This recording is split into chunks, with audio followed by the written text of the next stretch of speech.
Okay, so today we start history, fourth chapter, history of Indian arts. 10th standard का fourth chapter, history of Indian arts. What is art? Art क्या है? क्या है art? कला art में सिर्फ painting आती है? Culture monuments. आर्ट का एक सिंपल सा वर्ड है कला. करेक्ट. अब वो कला किस तरह की भी हो सकती है? नाचने की गाने की हाँ, नाचने की, गाने की, खेलने खाना बनाने की, खेलने की, कॉमेडी करने की, शायरी करने की, लिखने की, ड्रॉ करने की, चित्रकारी करने की, रॉक पेंटिंग, कुछ भी हो सकता है. करेक्ट. कोई भी गुण, कोई भी क्वालिटी जो हमारे अंदर होती है उसे हम क्या कह सकते हैं? आर्ट, कला. समझ में आया? अब कोई बच्चा मस्ती करता है, बहुत कलाकार है, हमेशा करता रहता है. कोई कॉमेडी कर रहा है, देखो इसकी कला देखो कितनी है. तो ऐसे कोई भी स्पेशल चीज़ जो हमारे अंदर होती है या हम करते हैं, that is called as art, कला. तो आज हम वही पढ़ेंगे कि हमारे हिस्ट्री ऑफ इंडियन आर्ट्स क्या है. भारत का इतिहास, भारत के इतिहास की कला, इतिहास में कौन कौन सी कलाएं छुपी हुई हैं वो हम देखेंगे. What is art? It is a natural human instinct to want to share his experience, wisdom and also emotions. इंसान अपना ज्ञान, अपनी भावनाएं दूसरों के साथ जब शेयर करता है तो उसे क्या कहते हैं? हम आर्ट कहते हैं. अब हमारे अंदर अगर डांस करने की कला है, करेक्ट, तो हम डांस खुद के लिए एक कमरे में कर रहे हैं तो दैट इज हम किसी को दिखा नहीं रहे, तो वो हमारी कला हम तक ही रह जाएगी. बट हम सबके सामने डांस कर रहे हैं, सबको दिखा रहे हैं कि भाई मेरे अंदर ये क्वालिटी है, तो हम अपनी कला का प्रदर्शन कर रहे हैं, रिप्रेजेंट कर रहे हैं, प्रेजेंट कर रहे हैं सबके सामने. Correct. When that instinct result is a beautiful creation, it is acknowledged as art. The artist power of imagination. Artist के अंदर कौन सी पावर होती है? इमेजिनेशन, मतलब सोच की पावर होती है. उसकी जो सोचने की शक्ति रहती है वो बहुत ज़्यादा स्ट्रांग होती है. क्या होती है? स्ट्रांग होती है. Sensibility, state of emotion and his skills are the crucial factor at the root of the artist creation. Crucial मतलब इम्पॉर्टेंट फैक्टर, महत्वपूर्ण घटक. जो हम कोई भी कलाकार हो, एक टीचर, अगर जो टीचर होते हैं वो भी एक कला ही करते हैं. उनके अंदर पढ़ाने की कला होती है, टीचिंग करने की कला होती है. अब बच्चों को उनका टीचिंग करने का तरीका अगर समझ में नहीं आ रहा है, उनके जब वो पढ़ाते हैं, अभी मैं आपको एक्सप्लेन कर रही हूँ, अगर मेरा पढ़ाया आपको समझ नहीं आ रहा है, दैट मीन्स मेरी कला किसी काम की नहीं है. एक टीचर वही अच्छा टीचर होता है जो बच्चों को हर तरीके से समझा कर पढ़ाए.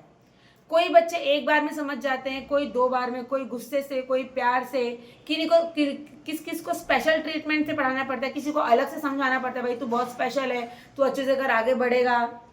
नहीं समझता है तो आप कितनी बार भी पूछो, कोई टेंशन नहीं, बट करके दिखाओ, करो, होगा, धीरे धीरे कोशिश करो.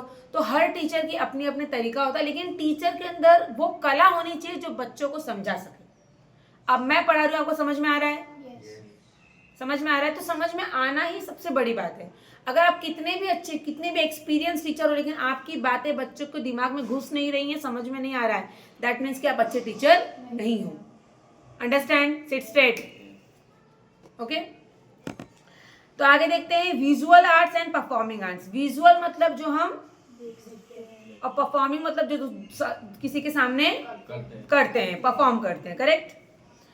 Artist creation are 2 types, visual arts and performing arts. The Sanskrit term of the first type of Drik Kala and for the second type Lalit or Agnik Kala. Drik Kala, Lalit और Agnik Kala. अग्निक और ललित एक ही है और दृक कला है.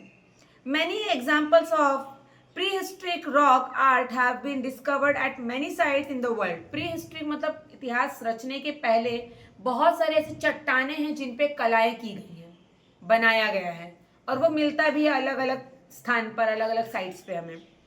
It proves that the origin of visual art is as old as the stone age man.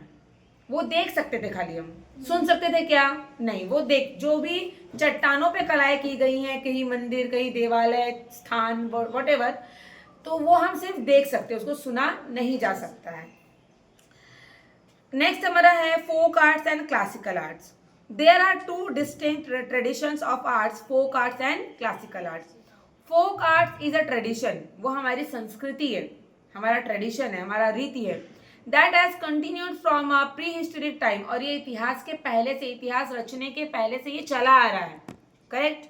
The expression of folk art is a natural part of people weighing of living. जो लोग जैसे रहन सहन है लोगों का, उसी तरीके से उसको एक्सप्लेन भी किया जाता है फोक आर्ट को. Art is a creation, hence its expression is spontaneous. Folk art is created by a collective participation of the member of social group. Classical art, on the other hand, is expressed within an established frame of consistent rules. Folk art एक group के द्वारा present किया जाता है, जबकि classical art जो है वो रूल्स रेगुलेशंस को फॉलो करके प्रेजेंट करते हैं. क्लासिकल आर्ट में कथक वगैरह आप देख सकते हो, कथक आता है ना, कथक. और फोक आर्ट जैसे कि नॉर्मली किसी की स्टोरी एक्सप्लेन करना. देखे रहोगे पहले के ज़माने में राजा लोग या कहीं पे कोई युद्ध हुआ है तो उसको लेके ढम ढम ढम ढम ढोल पीटते हैं, आके बताते हैं सुनो सुनो सुनो, फिर उसमें डांस करके बताते हैं कि ऐसा ऐसा हुआ, ये हुआ, वो हुआ.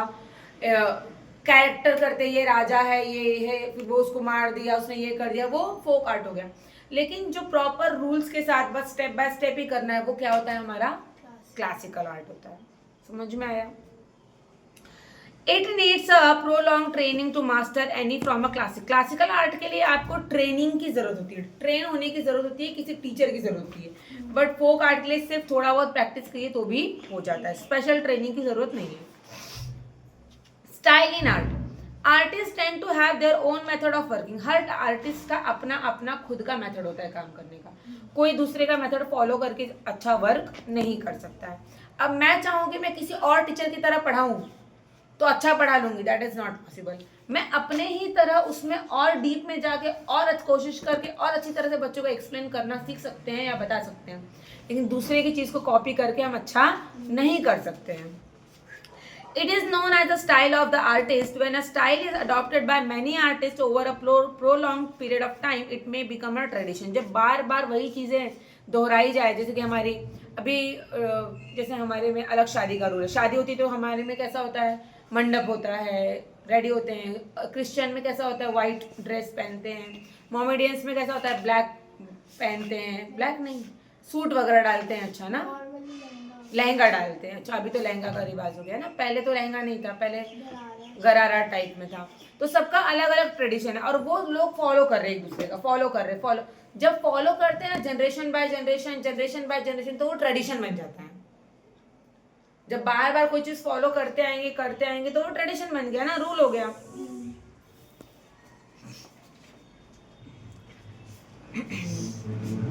Such tradition get established as an art style. Various art style develop in every culture, which are characteristics of a certain period and region. Such style are helpful in studying arts history. और ये जो कुछ style है वो art की history जानने में हमारी मदद करते हैं. देखते हैं हम लोग Indian tradition of visual arts, दृक कला. क्या देखने जा रहे हैं हम लोग, दृक कला. The art of painting and sculpting are visual arts. Learn हो गया आपका, लर्न करो. Art of paintings are two dimensionals. For example sketch और पेंटिंग ऑफ नेचर. स्केच बनाना या तो painting of nature, object and individual.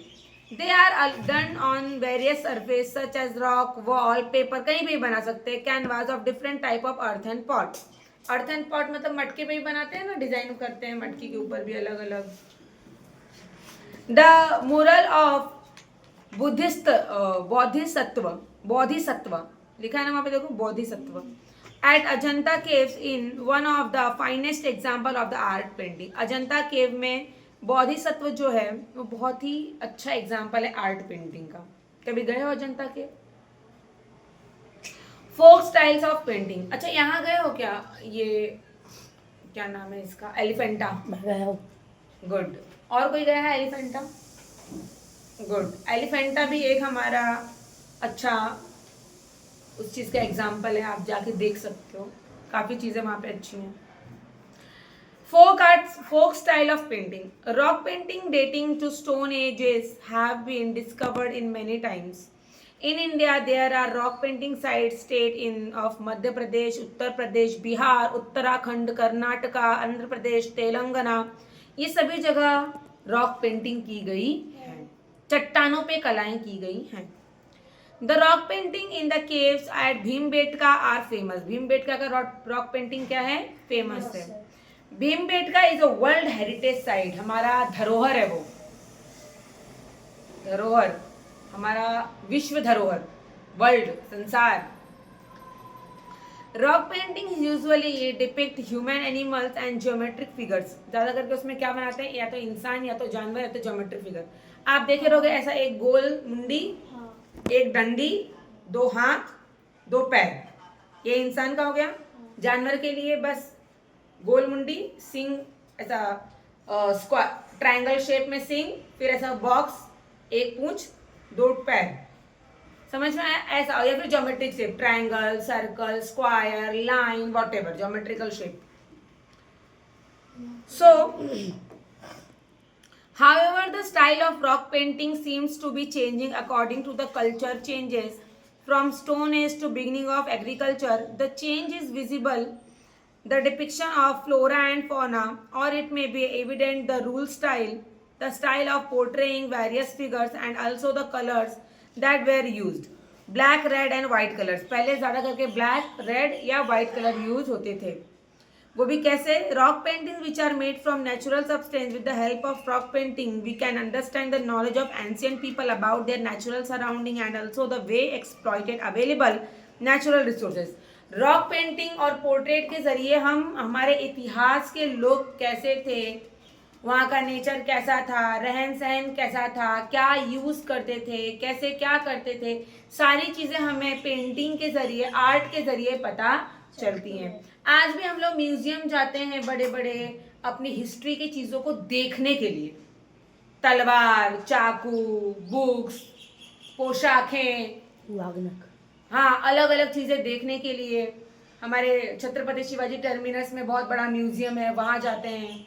फिर पुणे में भी है, दिल्ली में भी है, बहुत जगह पे अलग अलग म्यूजियम है. हमारी हिस्ट्री की बहुत सारी चीज़ें वहाँ हमें देखने, सुनने और जानने को मिलती हैं. कभी आप लोग कभी इच्छा हो तो बोलना, मैं आपको लेके चल के म्यूजियम विजिट कराऊंगी. ठीक है?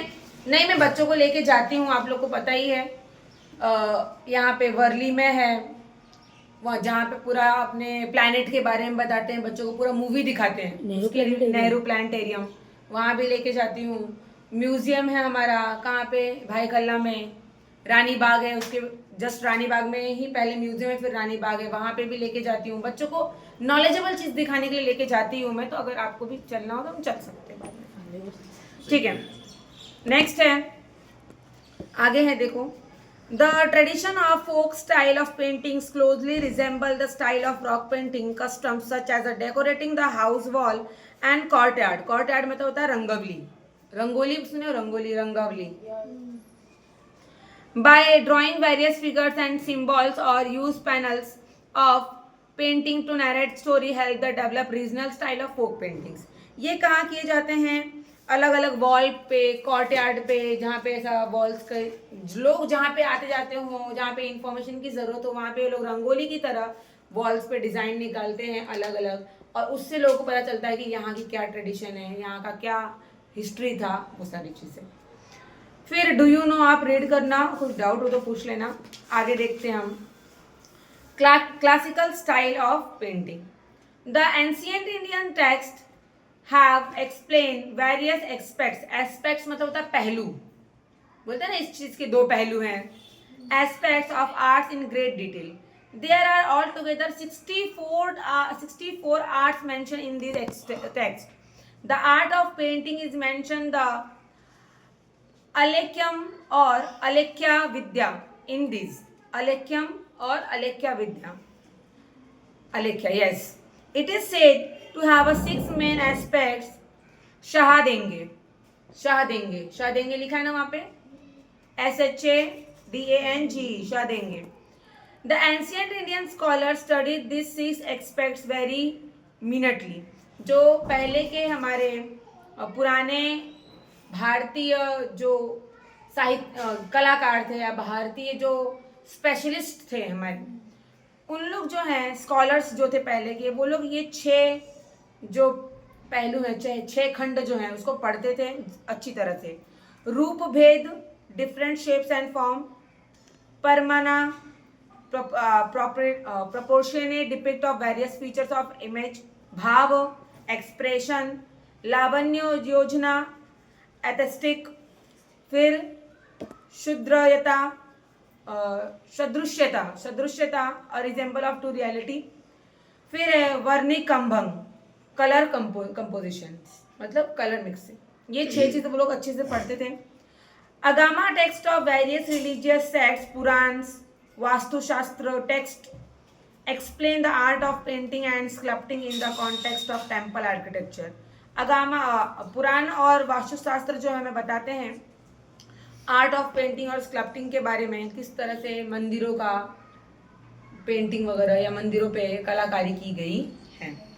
फिर है मिनिएचर पेंटिंग इन मैन्युस्क्रिप्ट्स। मिनिएचर पता है मिनिएचर आर्ट क्या होता है? छोटे छोटे आर्ट। छोटे आर्ट आपने शॉर्ट्स वगैरह या वीडियोस में देखा होगा मिनिएचर आर्ट के बारे में। अंडा फोड़ के छोटे से कढ़ाई बनाते हैं।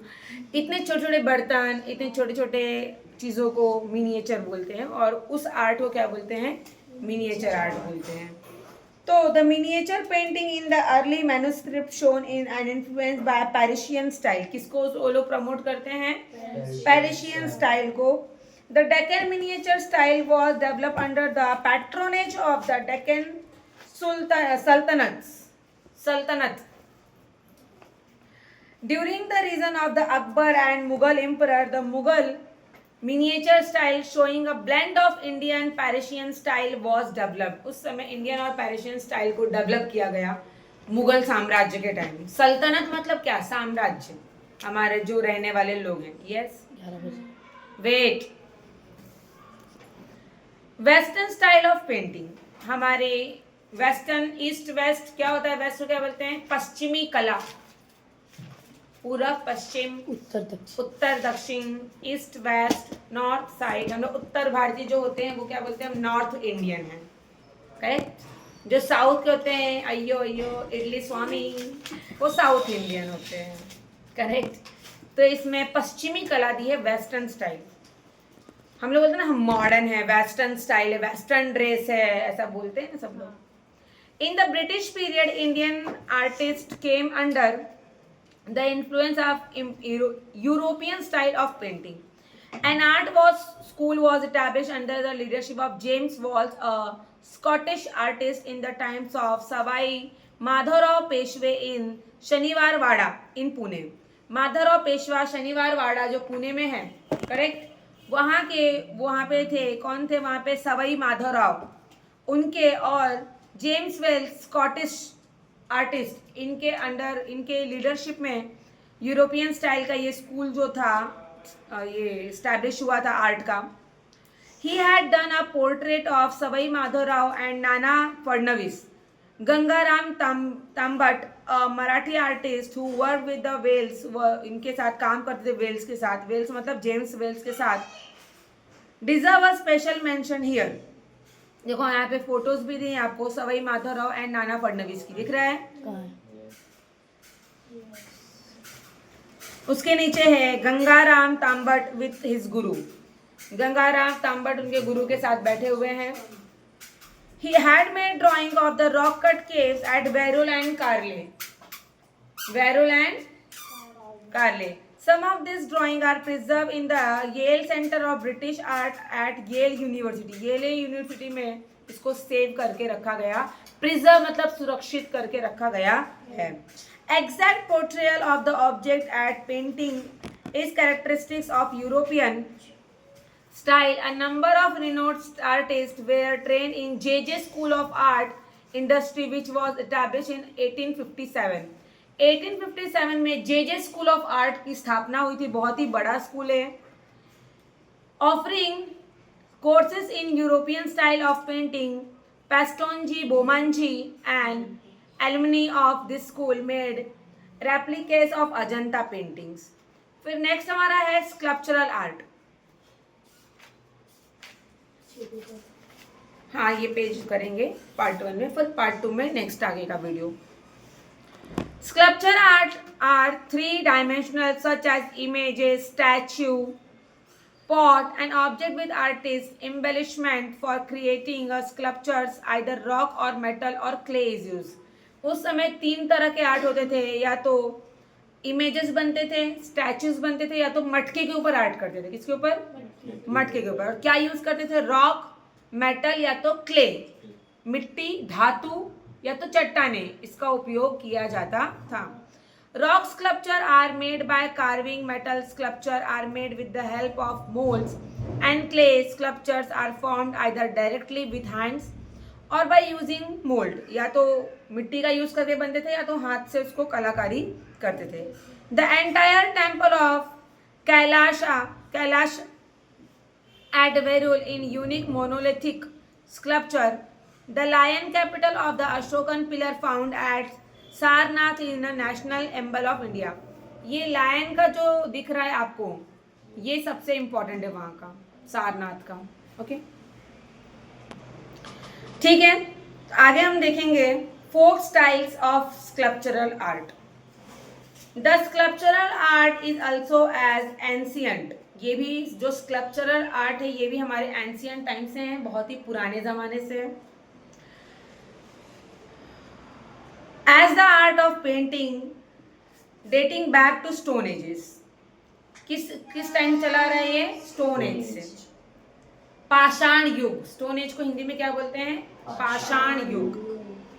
Carving tools out of stone can said to be a beginning of sculpture art. जो हम टूल बनाते थे पत्थरों से, हथियार घस घस के, भाला या बहुत सारी चीजें पहले बनाते थे, उसको हम बोलते थे स्टोन टूल. उसको स्कल्पचरल आर्ट बोलते हैं. क्या बोलते हैं? प्रेम, sit straight. The custom of making clay images of for ritual has been prevalent in India since Harappan time. जो मिट्टी से चीजें बनाते हैं वो कब से चला आ रहा है? हड़प्पन टाइम से चला आ रहा है. It has continued till today. आज भी बनाते हैं बहुत सारे क्षेत्र में, रीजन्स मतलब बहुत सारे क्षेत्र में, लाइक बंगाल, बिहार, गुजरात, राजस्थान एक्सेट्रा.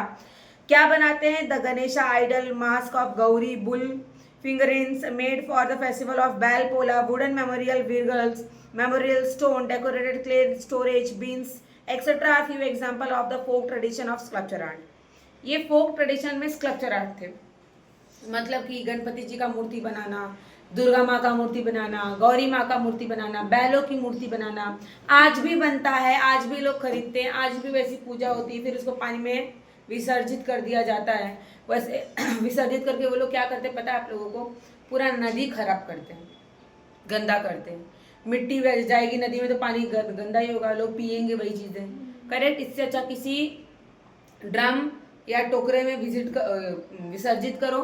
फिर वो मिट्टी जब घुल जाए पूरा तो वो पानी अपने पौधों में डालो, तो पौधों को भी फर्टाइल होगा वो अच्छे से, और आपको कहीं गंदगी भी नहीं होगी. उससे बेस्ट ऑप्शन है कि आप फिटकरी, सुने फिटकरी, एलम करके आता है फिटकरी, उसका मूर्ति बनवाओ, सबसे बेस्ट.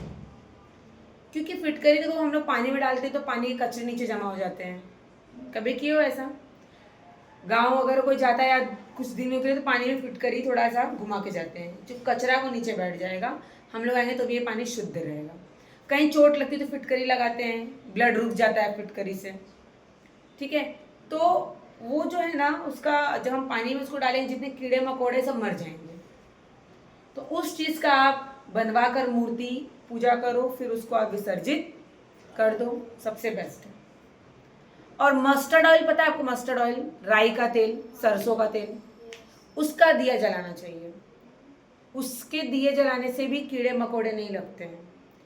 आजकल लोग गोबर जो लगाते थे, डंग काऊ का, गाय का गोबर, उसको सब लोग छी ऐसे बोलते हैं. लेकिन एक्चुअली वो रीति रिवाज का बात नहीं है. गोबर से कीड़े मकोड़े नहीं आते हैं, वो एंटी बैक्टीरियल चीज़ है. समझ में आया आप लोगों को? गांव में चूल्हे पर खाना बनता है, उससे खाना नहीं बनता है, उससे चूल्हा जलता है. लेकिन अब चूल्हा जलाता कौन है? इस बार मैं गांव गई थी अपने, मुझे चूल्हे पर खाना नसीब नहीं हुआ, मुझे मिला ही नहीं, जबकि मेरी इतनी इच्छा थी. मन तो करता कभी भी इधर ही चूल्हा बना लो, बट बना नहीं सकते. तो चूल्हे का खाना नसीब बहुत कम होता है, सालों साल हो जाते नहीं होता है। पहले उसका यूज़ करके बनता था काफ़ी ज़्यादा, लोग गांव में इसको बेक करके बनाते थे और सुखाते थे, उसका यूज़ करते थे चूल्हे में। अभी भी होता है। हाँ बट अब बहुत कम होता है ना, होता है हमारे यहाँ पे बहुत कम होता है। हमारे यहाँ भी होता है। हाँ मतलब होता है, आज भी होता है, लेकिन जिसके घर में gas cylinder, fridge, AC, cooler सब है तो वो कहाँ से होगा। तो मेरे इधर तो नहीं होता है अभी फ़िलहाल में, नहीं, मैंने खाया ही नहीं खाना इस बार चूल्हे का। कोई कोई तो शौक के लिए रखते हैं। हाँ एक्चुअली मुझे शौक है, अगर मैं कभी खुद से सब कुछ करूँगी तो मैं खुद अपना चूल्हा बना के रखूँगी, क्योंकि मुझे शौक है। मेरी नानी जब तक जिंदा थी तो हम लोग जब जाते थे तो चूल्हे पे बना के खाते थे, क्योंकि भले ही सब है बट मेरा शौक, मुझे अच्छा लगता है चूल्हे पर खाना बनाना और चूल्हे का खाना खाना दोनों। चलो ठीक है, आगे देखते हैं। क्योंकि हम लोग हमेशा तो यहाँ पे गैस सिलेंडर पे ही बनाते हैं ना, तो वो कभी कभी के लिए अच्छा है बट हमेशा के लिए भी नहीं अच्छा है, नहीं तो उसी में रह जाएंगे, कुछ काम ही नहीं होगा। Classical style of sculptural art. The Harappan seal, stone and bronze statue tell us about 5,000 years old. कितने साल पुराना? 5,000 साल पुराना। और एवर ओल्डर, उससे भी ज़्यादा हो सकता है, even older. Tradition of the Indian tradition of sculpture art. It is said that the tradition of carving out stone sculpture of larger size began in Mauryan period with the Ashokan pillar. Ashokan pillar जानते हो आप? Ashokan pillar, Ashok स्तंभ, ये जो मैंने आपको दिखाया है इसको क्या बोलते हैं? अशोक स्तंभ। So the Sanchi stupa was erected in the Emperor Ashoka time. However, the beautiful sculptural embellishments of the stupa are supposed to a later tradition. The sculptures at Bharut are testimonies of the continuous development of sculpture art in India. ये है भारत स्तूप, दिख रहा है आपके book में भी होगा, देखो भारत स्तूप, भारत स्तूप। Buddhism was spread far and wide in many countries outside India. The tradition of erecting Buddhist stupa began in those countries as well. The stupa at Borobudur in Indonesia is the largest stupa in the world. जो Borobudur है India में, sorry Indonesia में, वो सबसे बड़ा स्तूप है। It was build, कब बनाया गया था? 8th-9th सेंचुरी में, बहुत बहुत बहुत पहले की बात है। इट वॉज डिक्लेयर, लेकिन उसको वर्ल्ड हेरिटेज साइट कब डिक्लेयर किया गया? 1991 में। ऐसे पहले की बहुत सारी चीज़ें हैं जो लोगों ने बहुत पहले से बनी हुई है, लेकिन लोगों ने बाद में उसको समझा, बाद में जाना कि ये हमारा इतिहास है, राइट, इसके बारे में लोगों को पता होना चाहिए, तो उसको वर्ल्ड हेरिटेज साइट्स या वर्ल्ड हेरिटेज को के नाम से उसको ये किया गया, डिक्लेयर किया गया। और पहले के बहुत सारे कवि थे, लेखक थे, बहुत सारे ऐसे लोग थे जो लिख के चले गए, पर उनका नाम बाद में लोग बुक में लेकर आए, बाद में उनको ये उनके नाम को सबको बताया गया, डिक्लेयर किया गया कि ये हैं, मरने के बाद भी। तो इस तरह से भी चीज़ें हुई हैं पहले। फिर आता है नेक्स्ट हमारा Indian iconography. The Gandhara school of art came in to begin in 2nd century in Afghanistan and neighboring regions. It had Greek and Persian influence. किसके इन्फ्लुएंस में था? ग्रीक और कहाँ ये एस्टैब्लिश हुआ था? अफगानिस्तान में। The 1st-3rd century, that is the Kushana period. 1st-3rd century में कौन सा पीरियड था? Kushana period saw the rise of Mathura school of art. The Mathura school laid the foundation of Indian iconography. Mathura school में ही शुरुआत हुई Indian iconography की। Iconography is a branch of knowledge. वो क्या है? एक branch of knowledge, which includes everything about making of image of gods and goddess. देवी और देवता, गॉड मतलब देवता, गॉडेस मतलब देवियाँ, उनका इमेजेस बनना। The Kushana kings made use of image of various deities on their coins. Coin पे भी देखो मूर्तियाँ बनाते हैं ना। During the period of Gupta empire, the iconography rules were formulated, the standards for sculpture art were set. The art of making bronze image was developed under the patronage of Chola kings. During 9th-13th century, bronze idol of god and goddess like Shiv, Parvati, Nataraj, Lakshmi, Vishnu were made in this period. उस समय चोला period 9th-13th century में 9th to 13th century में भगवान की देवी देवताओं की मूर्तियां बनाना शुरू किया गया था. करे कंप्लीट कि रुके? ओके. फिर नेक्स्ट हमारा आता है architecture of and sculpture. There are number of rock cut caves in India. The tradition of rock cut caves originated in India in the 3rd century. कब स्टार्ट हुआ था रॉक कट केव का? 3rd century. Technically, the entire composition of rock cut cave represent a union of architecture and sculptural art. Its entrance, interior with the carved columns and images are excellent specimens of sculpture art. The painting on walls and ceiling have survived in some of the caves till today. The rock cut cave at Ajanta and Verul in Maharashtra were declared was World Heritage in 1983. जो अजंता और वेरुल के rock cut caves हैं उसको world heritage sites कब declare किया गया था? 1983 में. और ऐसे बहुत सारी चीज़ें हैं, अलग अलग आर्ट है, अलग अलग कलाएं हैं, अलग अलग इमेजेस हैं जो हमारे लिए बहुत यूज़फुल है, हमारी हिस्ट्री को बताते हैं. तो आज के लिए हम यहाँ पे स्टॉप करते हैं, ठीक है. और we will continue in next video. आगे का जो चैप्टर है वो हम अगले वीडियो में कंप्लीट करेंगे. Okay, thank you so much.